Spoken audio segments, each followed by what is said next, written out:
नमस्कार दोस्तों, एग्ज़ाम 22 में आपका स्वागत है। दोस्तों, आज हम भारतीय संविधान की प्रमुख विशेषताएं एवं संविधान सभा के बारे में अध्ययन करेंगे। किसी भी government exam SSC, UP triple SC, UP PCS, RO या अदर स्टेट के जो भी वनडे एग्ज़ाम हैं, उनमें भारतीय संविधान से क्वेश्चन जरूर पूछे जाते हैं। साथियों, भारतीय संविधान के अध्ययन के लिए हमें कुछ प्रमुख टॉपिक जिनका अध्ययन ज़रूरी है, जैसे भारतीय संविधान सभा की प्रमुख विशेषताएं, विभिन्न देशों से लिए गए स्रोत, मौलिक अधिकार, कर्तव्य, नीति निर्देशक तत्व, राष्ट्रपति, उपराष्ट्रपति, संसद, राज्य विधानसभाएं एवं भारतीय न्याय प्रणाली के से संबंधित जो भी अनुच्छेद हैं उनका अध्ययन। साथ में अब तक हुए जो प्रमुख संविधान संशोधन हैं उनके बारे में अध्ययन जरूरी है। तो आज हम भारतीय संविधान सभा, उसके बाद में भारतीय संविधान की प्रमुख विशेषताओं के बारे में अध्ययन करेंगे। साथियों, संविधान सभा के विचार को सबसे पहले जो स्वीकार किया गया था, व्यवहारिक रूप से जो लागू किया गया था, वो अमेरिका और फ्रांस में अपनाया गया था। भारत में भी स्वतंत्रता के काल में लंबे समय से भारतीय संविधान सभा के गठन की मांग की जा रही थी। फलतः सन 1946 में कैबिनेट मिशन भारत आया, जिसने भारतीय संविधान सभा के गठन की मांग को स्वीकार किया और जिसके तहत संविधान सभा के लिए जो प्रथम चुनाव हुए वो जुलाई अगस्त 1946 में हुए थे। इस चुनाव में भारतीय राष्ट्रीय कांग्रेस को 208, मुस्लिम लीग को 73 और छोटे जो स्वतंत्र दल थे उनको 15 सीटें प्राप्त हुई थी। 93 सीट देसी रियासतों से, कुल मिलाकर 389 सीटें थीं संविधान सभा के लिए। भारतीय संविधान सभा में जो प्रमुख महिला सदस्य थीं उनमें विजय लक्ष्मी पंडित, कमला चौधरी, राजकुमारी अमृता कौर, सरोजनी नायडू, सुचेता कृपलानी सहित ये प्रमुख 15 महिला सदस्य थीं। जब देश के विभाजन की योजना स्पष्ट हुई थी, यानी माउंटबेटन योजना, जिसमें ये तय हुआ था कि अब इस भारतीय संघ को, भारतीय राज्य को दो देशों में विभाजित किया जाएगा, पाकिस्तान और भारत। तब पाकिस्तान के क्षेत्र में पड़ने वाले जो भी भारतीय संविधान सभा के जो सदस्य थे, अब वो भारतीय संविधान सभा के सदस्य ना रहे। अब संविधान सभा में 389 के स्थान पर 299 सदस्य ही रहे। जब कैबिनेट मिशन भारत आया था तो उस प्रस्ताव में कुल 389 सदस्य होने की बात कही गई थी, लेकिन जब विभाजन की योजना स्पष्ट हो गई तो अब 299 सीट ही भारतीय संविधान सभा के लिए बची, जिनमें से 229 सदस्य प्रांतों से और 70 देसी रियासतों से शामिल थी। इससे पहले जब कैबिनेट मिशन भारत आया था तो उसमें यह प्रस्ताव था कि ब्रिटिश प्रांतों से 292, 4 कमिश्नर क्षेत्रों से और 93 देसी रियासतों से प्रतिनिधि शामिल होंगे। साथियों, संविधान सभा की जो प्रथम बैठक हुई थी ये 9 दिसंबर 1946 को हुई थी, जिसमें अस्थायी तौर पर जो अध्यक्ष नियुक्त किया गया था, डॉक्टर सच्चिदानंद सिन्हा को नियुक्त किया गया था। इस बैठक के ठीक 2 दिन बाद यानी 11 दिसंबर को संविधान सभा की दूसरी बैठक हुई थी, जिसमें डॉक्टर राजेंद्र प्रसाद को संविधान सभा का स्थायी अध्यक्ष चुन लिया गया। इसी समय एच.सी. मुखर्जी जी को उपाध्यक्ष और सर बी.एन. राव जी को संविधान सभा का संवैधानिक सलाहकार नियुक्त किया गया था। यानी 11 दिसंबर 1946 को ही अस्थायी अध्यक्ष के स्थान पर स्थायी अध्यक्ष, उपाध्यक्ष और संवैधानिक सलाहकार की नियुक्ति की गई थी। संविधान सभा की जो तीसरी बैठक हुई थी वो 13 दिसंबर 1946 को नेहरू जी उद्देश्य प्रस्ताव लेकर आए थे, उसके साथ शुरू हुआ था। इस उद्देश्य प्रस्ताव में 8 अनुच्छेद शामिल थे। अब यहीं से संविधान निर्माण की जो प्रक्रिया है वो बिल्कुल प्रारंभ हो गई थी। 13 दिसंबर को ही नेहरू के उद्देश्य प्रस्ताव को 22 जनवरी 1947 को स्वीकार कर लिया गया था सर्वसम्मत के साथ। भारत स्वतंत्रता अधिनियम 1947 संविधान सभा की संरचना में कुछ परिवर्तन किए गए। संविधान सभा अब पूर्ण रूप से संप्रभु निकाय बन गई थी। पहले ये ब्रिटिश जो शासन था उससे मुक्त होकर संविधान सभा अब पूर्ण रूप से संप्रभु निकाय बन गई है और विधायिका भी बन गई है। अर्थात अब संविधान सभा के पास 2 काम हो गए हैं।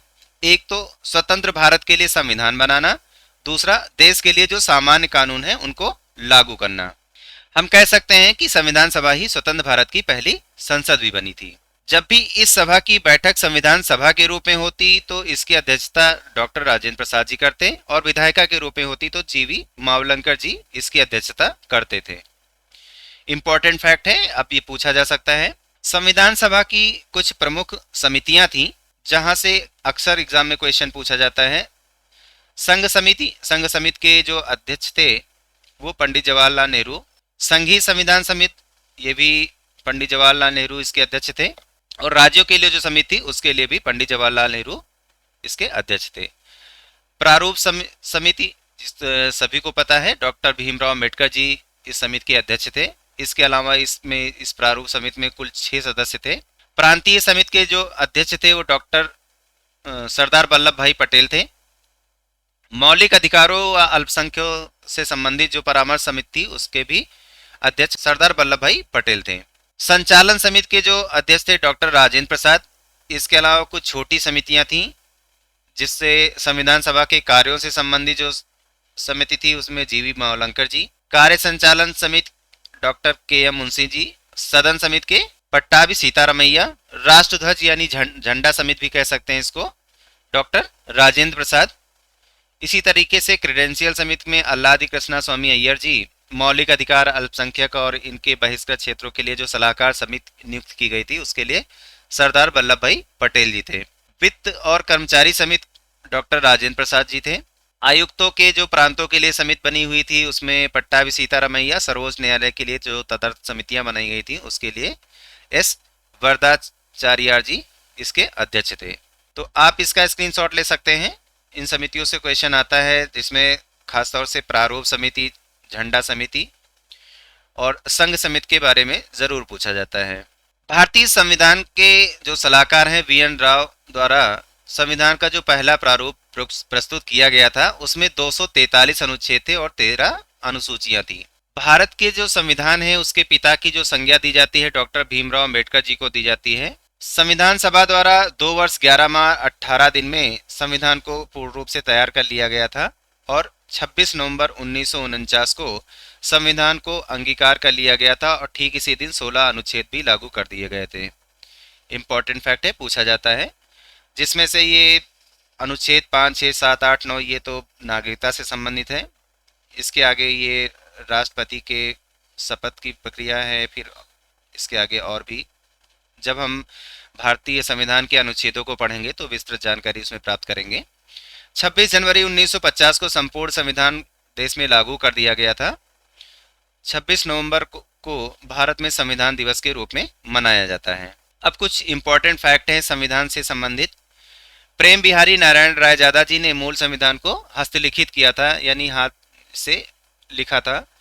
ब्यूहर राम मनोहर सिन्हा द्वारा इसे सौंदर्यीकृत और अलंकृत किया गया था।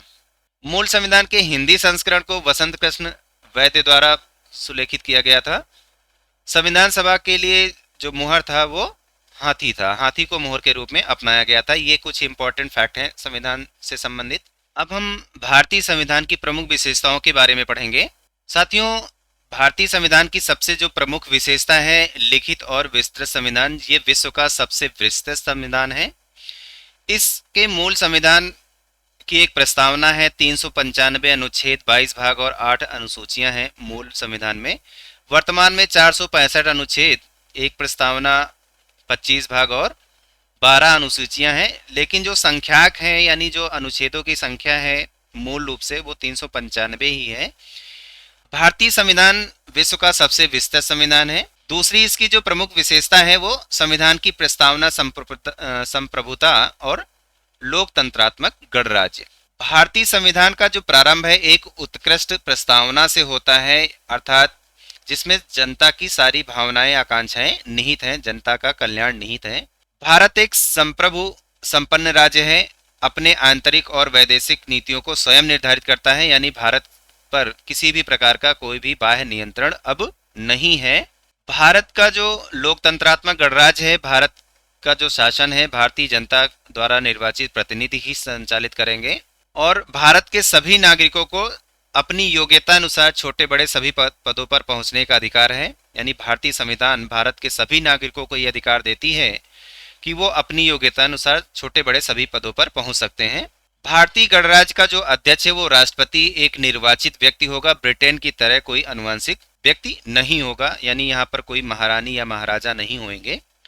तो ये भारतीय संविधान की एक बहुत ही प्रमुख विशेषता है जो कि अन्य देशों की संविधान से बिल्कुल अलग करती है। तीसरी जो प्रमुख विशेषता है वो संसदीय सरकार की है। यहाँ पर ब्रिटिश की तरह ही संसदीय सरकार है, यानी संसदीय प्रणाली के तहत ही भारत में शासन होगा, जिसमें कार्यपालिका की शक्ति जनता द्वारा निर्वाचित प्रतिनिधियों यानी मंत्रिमंडल में निहित होगी, और जो मंत्रिपरिषद का जो प्रमुख है वो प्रधानमंत्री होगा। वैसे तो संविधान के अनुसार कार्यपालिका की शक्ति राष्ट्रपति में है, लेकिन राष्ट्रपति भी जो कार्य करता है वो मंत्रिपरिषद की सलाह पर करता है, तो कह सकते हैं कि राष्ट्रपति नाम मात्र का शासक है या नाम मात्र का प्रधान है।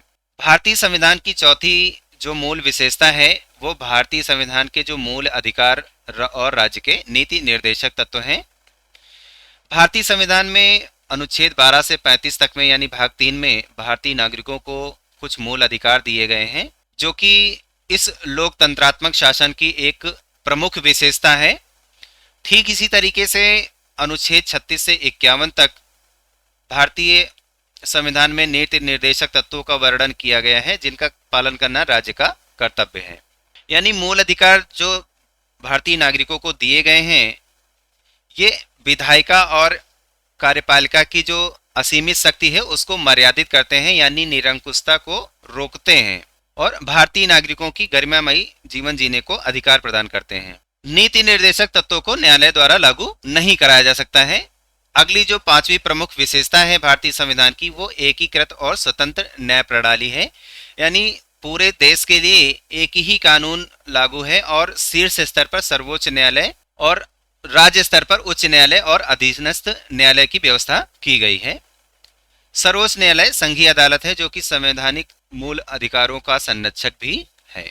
भारतीय संविधान में जो संसदीय सर्वोच्चता और न्यायपालिका की सर्वोच्चता है उसके बीच में एक अद्भुत समन्वय है। भारतीय संसद ना तो इंग्लैंड की तरह सर्वोच्च है और ना ही न्यायपालिका अमेरिका की तरह असीमित शक्ति वाली है, यानी अमेरिका का जो न्यायपालिका है उसके पास असीमित शक्तियां हैं, इंग्लैंड की जो संसद है उसके पास सर्वोच्च शक्तियां हैं, लेकिन भारत में इन दोनों के बीच में अद्भुत समन्वय है जो कि भारतीय संविधान में देखने को मिलता है, विश्व के किसी अन्य संविधान में नहीं। अगली जो प्रमुख विशेषता है वो कठोर और लचीला संविधान। भारतीय संविधान कठोर और लचीला दोनों है। कठोर इसलिए है क्योंकि कुछ अनुच्छेद हैं जिनमें संशोधन करना अत्यंत कठिन है, जिन्हें संशोधन करने के लिए एक विशेष प्रक्रिया का पालन करना पड़ता है। जैसे जम्मू कश्मीर को एक विशेष राज्य का दर्जा दिया गया था, तो एक विशेष संशोधन द्वारा ही इसे परिवर्तित किया गया था। लचीलापन इसलिए कह सकते हैं क्योंकि बहुत से अनुच्छेद हैं जिनमें साधारण बहुमत यानी संसद द्वारा साधारण बहुमत के साथ ही उन्हें चेंज किया जा सकता है, उनमें संशोधन किया जा सकता है। भारतीय संविधान की एक प्रमुख विशेषता संविधान का 73वां और 74वां संविधान संशोधन है, जिसमें भाग 9 और 9 का को जोड़ा गया है। इसमें पंचायत नगर पालिका बनाया गया है। ये तीसरे स्तर के शासन के बारे में उपबंध करता है, जो कि किसी भी देश में इस तरह का प्रावधान नहीं मिलता है, किसी भी देश के संविधान में। तो ये भी भारतीय संविधान की एक प्रमुख विशेषता है। अगली जो प्रमुख विशेषता है वो एकल नागरिकता और वयस्क मताधिकार की है। संघात्मक संविधान में साधारणतः दोहरी नागरिकता होती है, जैसे अमेरिका में है, संघ की अलग है और दूसरे राज्यों की अलग है, परंतु भारतीय संविधान में केवल एकल नागरिकता को मान्यता प्रदान की गई है, यानी भारत का प्रत्येक नागरिक केवल भारत का नागरिक होगा, किसी राज्य का नागरिक नहीं कहलाएगा वो। और वे नागरिक जो 18 वर्ष पूर्ण कर चुके हैं उन्हें मत देने का पूर्ण अधिकार है। भारतीय संविधान भारतीय नागरिकों को ये अधिकार प्रदान करती है। केंद्रोन्मुख संविधान यानी भारतीय संविधान की एक प्रमुख विशेषता ये है कि ये संघात्मक तो है, लेकिन इसका केंद्रीकरण में प्रबल प्रवृत्ति है, यानी आपातकाल की परिस्थिति में संविधान पूर्णतया एकात्मक हो जाता है। अगली जो प्रमुख विशेषता है वो पंथ निरपेक्ष और समाजवादी राज्य की। भारत में सभी धर्मों को आदर के साथ धर्म निरपेक्षता के सकारात्मक पहलू को शामिल करने के लिए किया गया है। सभी नागरिकों को समान अवसर दिलाने का संकल्प मिलता है, यानी सभी धर्म समान हैं। भारत में विधि का शासन, भारतीय संविधान के शासन की जो स्थापना है विधि के अनुसार ही है, यानी विधि के समक्ष सभी नागरिक समान हैं, किसी में कोई भी जो भेदभाव है वो नहीं है। संविधान द्वारा ही राज्य के सभी प्राधिकारी विधि द्वारा ही नियंत्रित नियमित होते हैं। एक जो सबसे प्रमुख विशेषता है भारतीय संविधान में जो संवैधानिक तत्व हैं वो अनेक देशों के संविधान से जो स्रोत लिए गए हैं उनको भारतीय इन्वायरमेंट के हिसाब से, उनके वातावरण के हिसाब से उन्हें ढालकर उनमें थोड़ा सा परिवर्तन करके भारतीय संविधान में शामिल किया गया है। जो कि देश के नागरिकों के अनुसार ही रखा गया है। अगली जो प्रमुख विशेषता है वो त्रिस्तरीय शासन की, जिसमें हमने अभी बात किया था 73वें और 74वें संविधान संशोधन की, जो कि विश्व के अन्य संविधानों में नहीं मिलता है। ये एक तीसरे स्तर का शासन है। भारतीय संविधान की जो प्रकृति है संघात्मक और एकात्मक दोनों है। इसको लेकर विद्वानों में मतभेद है। कुछ विद्वान इसे संघात्मक मानते हैं तो कुछ ने इसे एकात्मक कहा है। सन 1971 में राजमन्नार समिति और 1983 में सरकारिया आयोग, इसी तरीके से एएस बोम्बई बनाम भारत संघ मामले 1994 ने भारतीय संविधान को परिसंघीय बताया है। प्रोफेसर केसी वीएल ने इसे अर्धसंघीय संविधान का दर्जा दिया।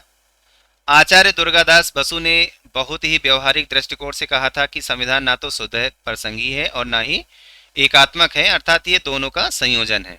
भारतीय संविधान ना तो पूर्ण रूप से ये एकात्मक संविधान है ना तो ये संघात्मक है, जबकि दोनों का संयोजन है। भारतीय संविधान इस बात पे बल देता है कि संघीय सिद्धांत की अपेक्षा भारत में, देश में जो जनता का हित है वो किसमें निहित है, इस बात पे भारतीय संविधान बल देता है। साथियों, आज के लिए इतना ही। हम जल्द ही भारतीय संविधान में जो विभिन्न देशों से जो प्रावधान लिए गए हैं, विभिन्न देशों से जो भारतीय संविधान में जो प्रावधान शामिल किए गए हैं, उनके बारे में विस्तृत जानकारी लेकर आएंगे। दोस्तों, अगर आपको ये वीडियो पसंद आई है तो कृपया चैनल को सब्सक्राइब करें, दोस्तों को शेयर करना ना भूलें। तब तक के लिए धन्यवाद।